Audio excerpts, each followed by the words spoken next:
Today's vlog, we're on day 7 of our Advent saxophone calendar, and today we're dealing with our first alto player, and that alto player is the fantastic Lee Konitz.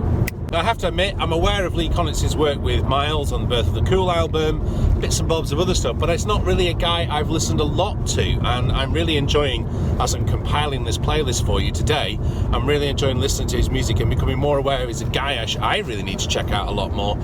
Never mind, you know, you guys, and I guess there's probably quite a few of you who do know a lot about Lee Konitz, probably far more than I'm aware of what he's done, but he's got a different style. One of the great things about Lee Konitz, and one of the things that a lot of people pick up on, is how he still managed to be, you know, he's a contemporary of Charlie Parker, and yet he manages to play the alto saxophone differently, whereas so many other people, in fact almost every other saxophone player that comes afterwards, has some influence of Charlie Parker in their playing, and Lee Konitz seems to, he goes a different direction from Bird, and it's great.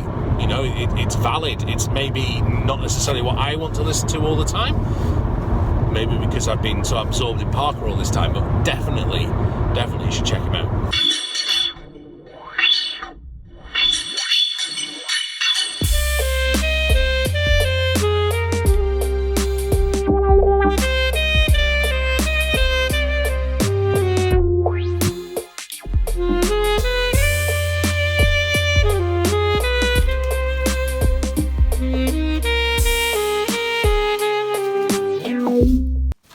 I think it's a card from someone.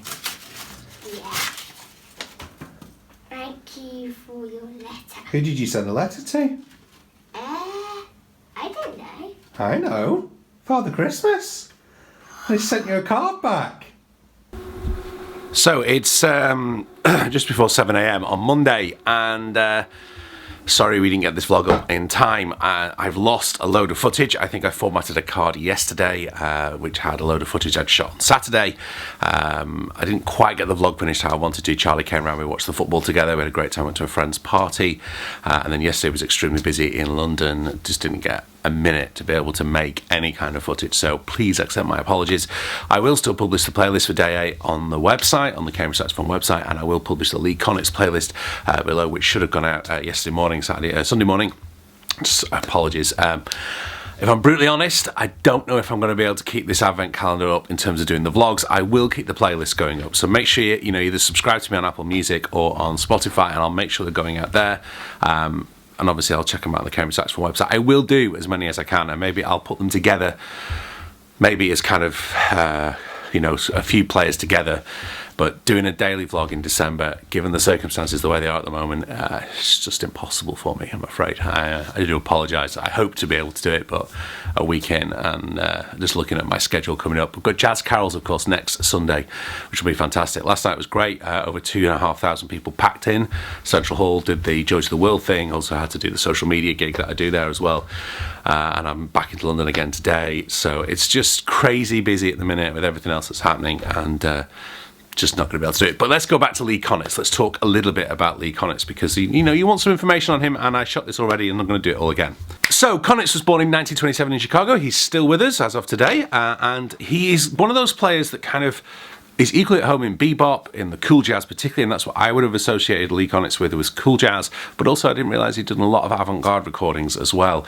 His album Motion with Elvin Jones on drums is definitely my favourite Lee Konitz album. There's quite a few tracks from that in the playlist, and he is a player who really likes to play standards, and I like standards. I think standards are great songs. There's a reason though we're still playing a lot of those songs 70, 80 years after they were written. It's because they're really good music. Aged 11, Konitz started on the clarinet, but he then moved on to the tenor saxophone, and rather unusually went from from tenor to alto. So many people go from alto to tenor, but he went from tenor to alto, and in the early 50s he played with the likes of Stan Kenton Orchestra, and he's recorded with, as I said, Elvin Jones, Dave Brubeck, Ornette Coleman, Charles Mingus, Jerry Mulligan, of course Miles, but also Brad Melder, and who else was there? Charlie Hayden as well.